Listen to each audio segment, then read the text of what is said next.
Hello friends, myself Harpreet Saini. Welcome to Anthropology and Tutorials. So today we will discuss about the branches of anthropology part 2.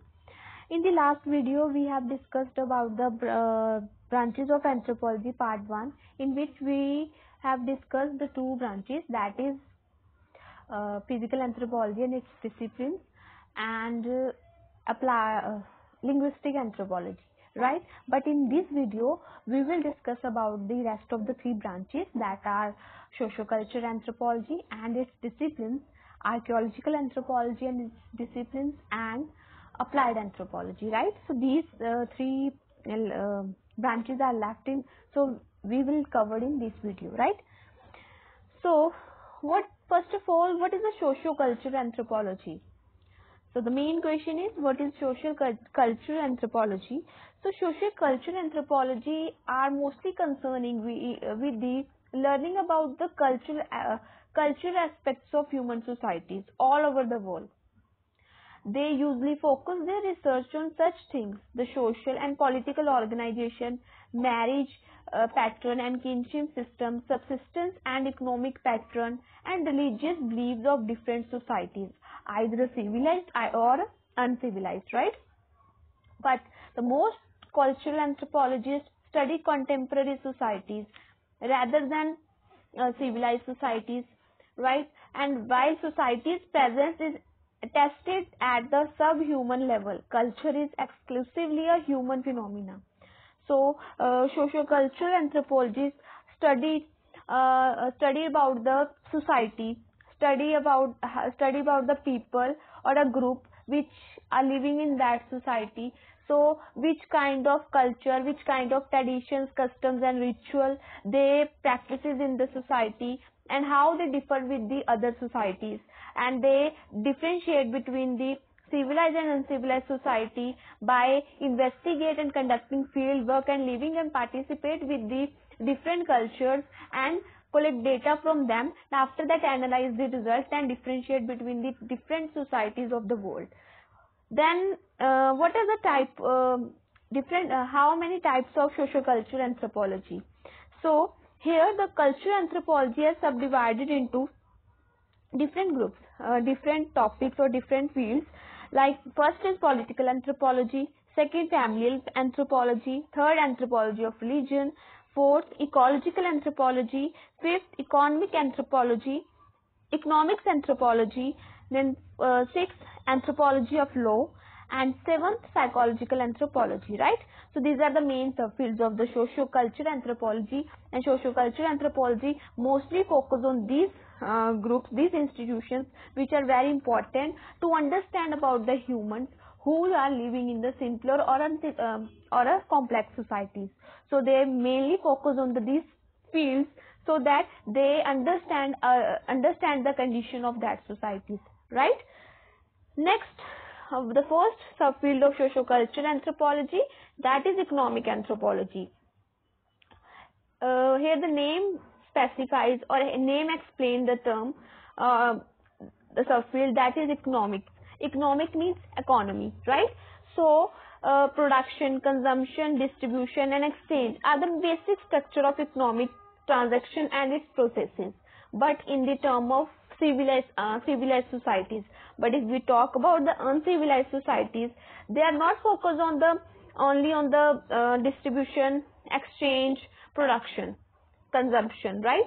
So the economic anthropologists concentrate on these activities mainly in non-literate and peasant societies which are uncivilized. They focus on the mode of exchange, including ceremonial exchanges.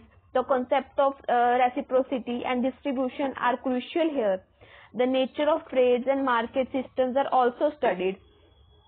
How they deal with their needs, how they fulfill their basic needs, what are the methods on which they dependent, how they fulfill their economic needs, what type of work they are doing in these simpler societies, and how they fulfill the desires of their children, what are the methods which they adopt for their agriculture, Are there any societies which are dependent on agriculture in the simpler societies?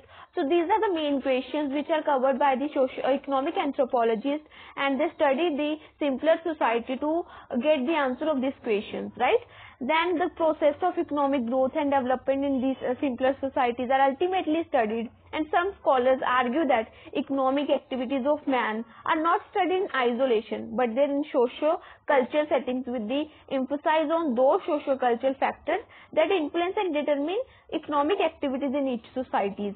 So then economic anthropologists are more curious to know about these questions, to know about this answer, and they get the answer by investigate, by participate, and understand that if any ceremonial occasion occur, then how they deal with it, how they get the economy or money to organize the occasion, and how they distribute the gift with exchange the gift with each other, and what are the different rituals which they practices in these societies, right? So these are this economic status. Economic anthropology study the economic status and the technology they are using in these societies, and how they fulfill their basic needs in these societies. These are the main questions they investigate in these societies, right? So they mostly concentrate and study the non-literate, peasant or simpler societies. Then they differentiate between the civilized and civilized societies according to the economic status, right? The next, political anthropology. And what is a political anthropology? It concentrates on mainly the study of the social basis of the distribution of power in a simpler society. The primary aim of political anthropology is to find out the relation between the distribution of power and social differentiation, like the division on the basis of age and sex, and institutionalized categories like age, grade, etc. Then the main political anthropology lie in the investigation of the area of power with reference to local function and its distribution. The field of political anthropology became more when the anthropologists confronted a new kind of socio-political order among the primitives. Mainly they focus on the primitive societies, they focus on mainly the uncivilized societies, and they investigate this society and get the idea that is there any leader who lead that societies, because what type of societies in the simple Indian civilized society, that the mostly nomads or pastoralists or simple agricultural hunter gatherer or the people tribal peoples who are living in this uncivilized society. So in this civilized society, are there any leader who lead these societies? How they deal with it? Is there any law exist in these societies? If any person break the law, and what kind of punishment are given to that societies? Is there any constitution exist in these societies? Or if the leader lead the society, then leader have the authority, have a power to give the punishment to the breaker or a criminal. So these kinds of study are studied by the political anthropology in a simpler society, and after that they investigate and differentiate between the civilized and civilized political societies, right? Next, psychological anthropology.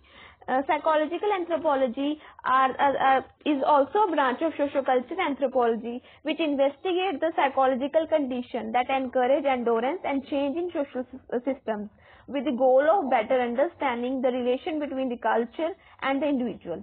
So it approaches the anthropological investigation through the use of psychological concepts and methods.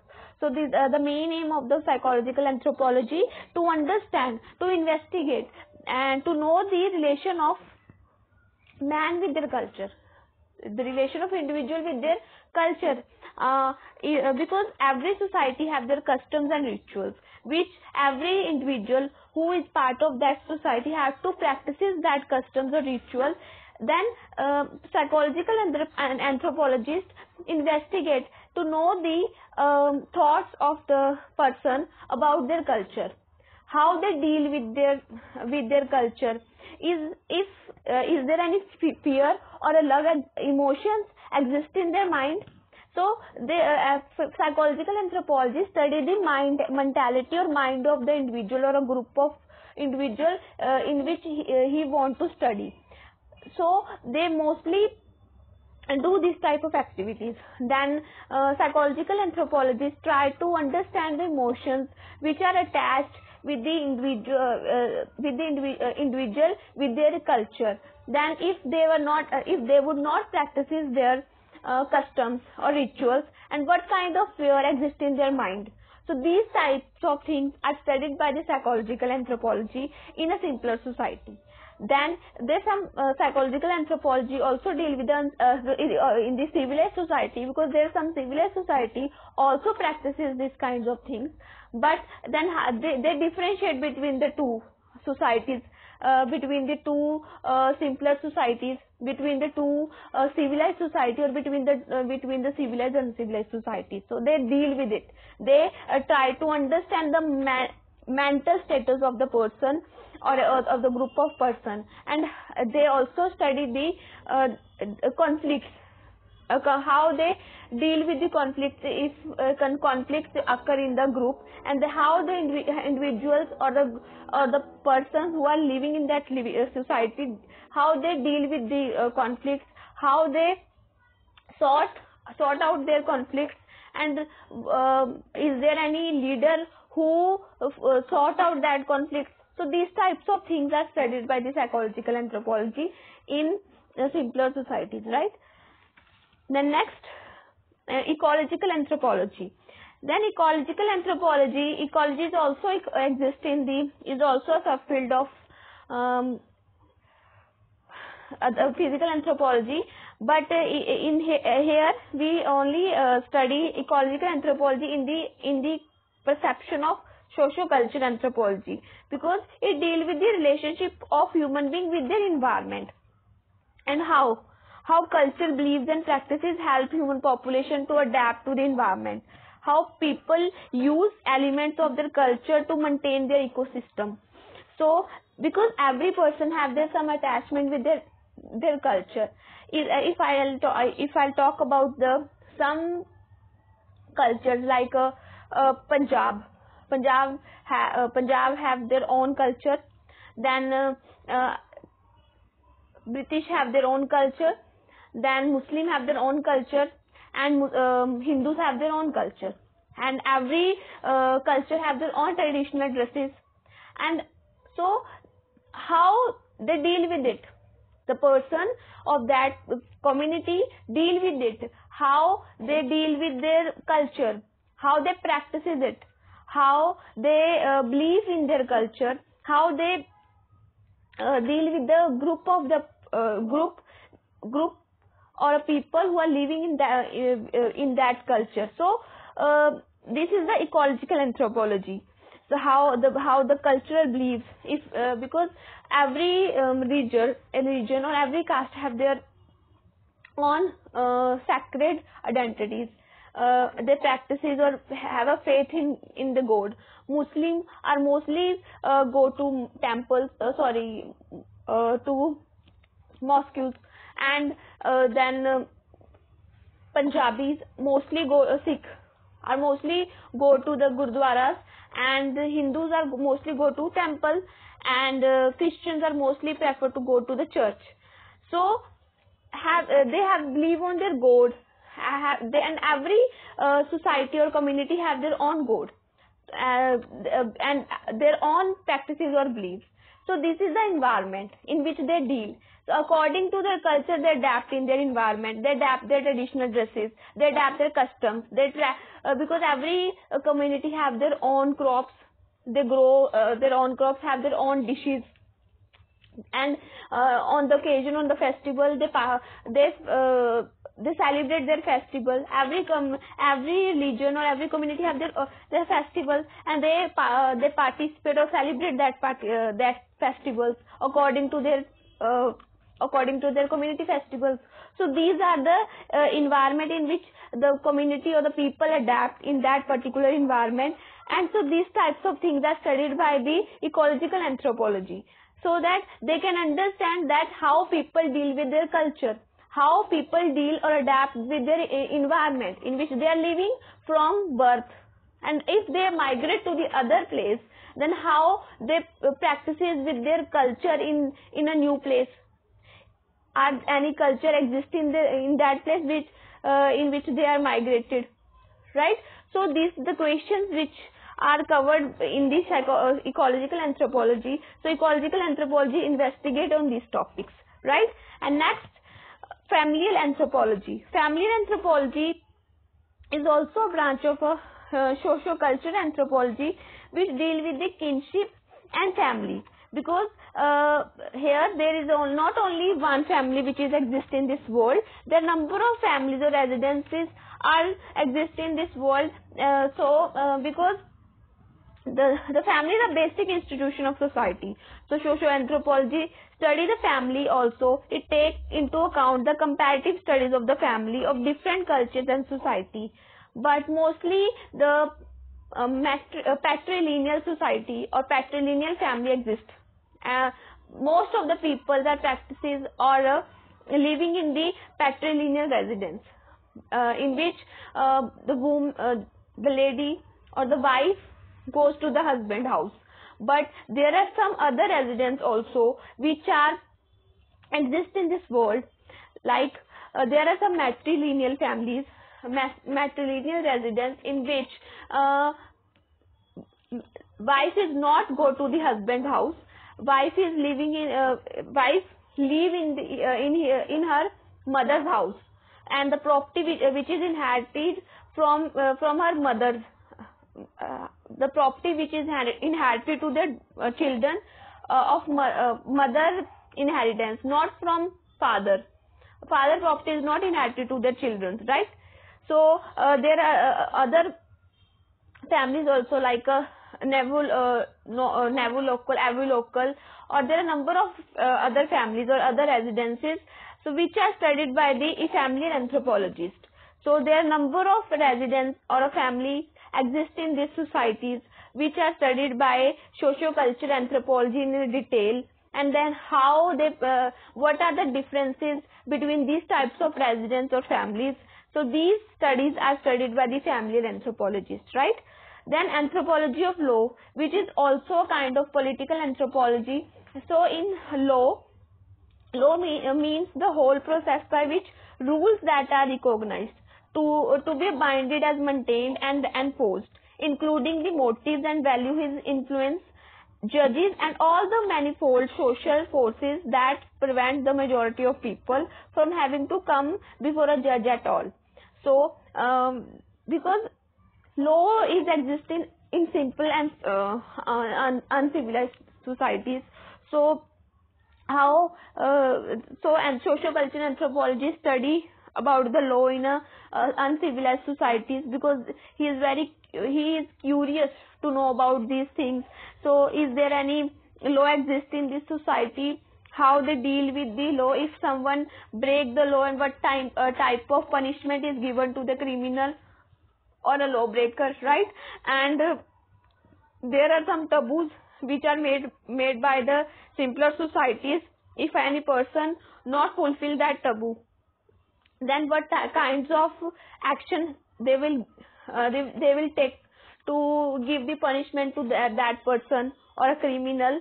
So these are studied in the anthropology of law, right? Now next, anthropology of religion. So what is anthropology of religion? This is also a branch of socio-cultural anthropology, in which religion is a product of society. He offers the theory of social origin of religion, which is able to explain the variability of religion. So religion is a unifying set of beliefs and practices, meaning thereby every belief finds its manifestation in practices. So beliefs and practices pertain to sacred identity. There are rules separating the sacred from the profane. So there are many types of religion in this world, like a Christian, Muslim, Sikh, and Hindus. So every religion have their own sacred places where people worship to their god, have a faith their god, and practices their rituals according to their gods.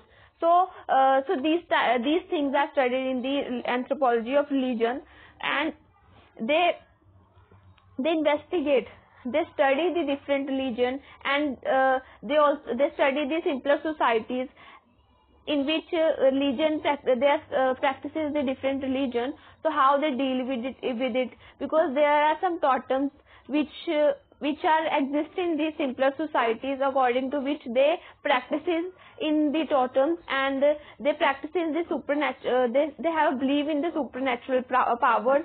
Even they have a symbol. They have special symbols in which they practices and believe. And these types of studies are studied by the anthropology of law, anthropology of religion. So because there are some simpler societies where anthropology studied the medicine mans are exist, and they are mostly cure their injury and sickness from the medical man, because there are special medicinal plants which medicinal man are used to cure the disease and sickness. So there's some simpler societies are not taken help from the doctor, but they believe in the medicinal man. So there's in some society the people have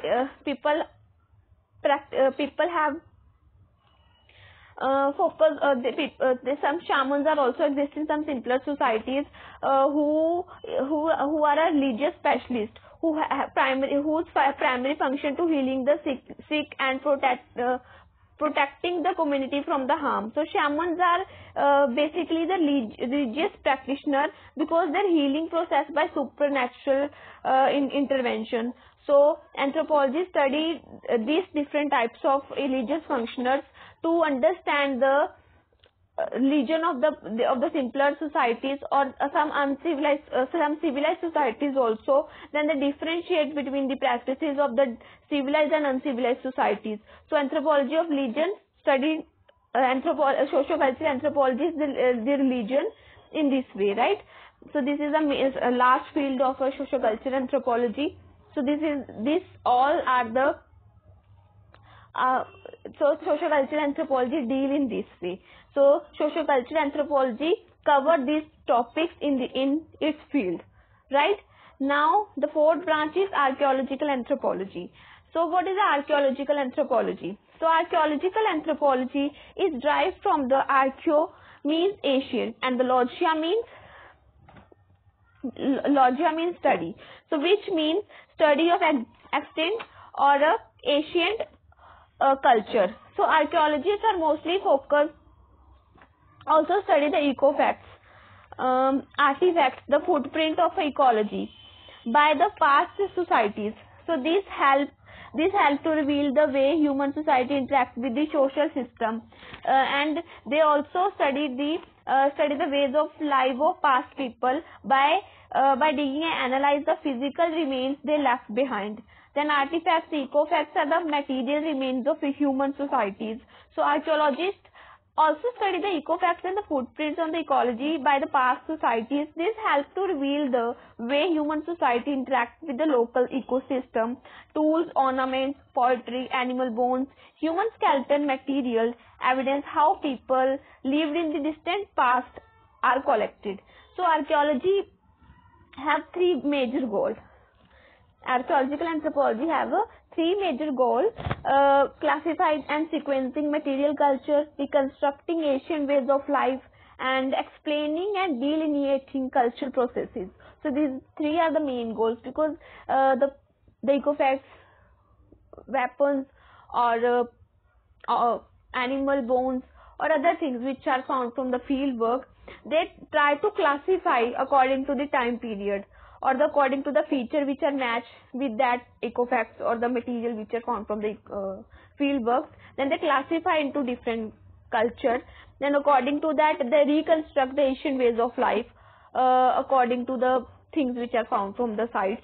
Then they archaeologists try to explain the period, and try to reconstruct the lifestyle of that people, what kind of people they were, how they wore their dresses, and what kind of ornaments were used, and how they deal with the environment. So these all the things which are covered in the explanation. So they try to explain according to the things which are found from the sites, right?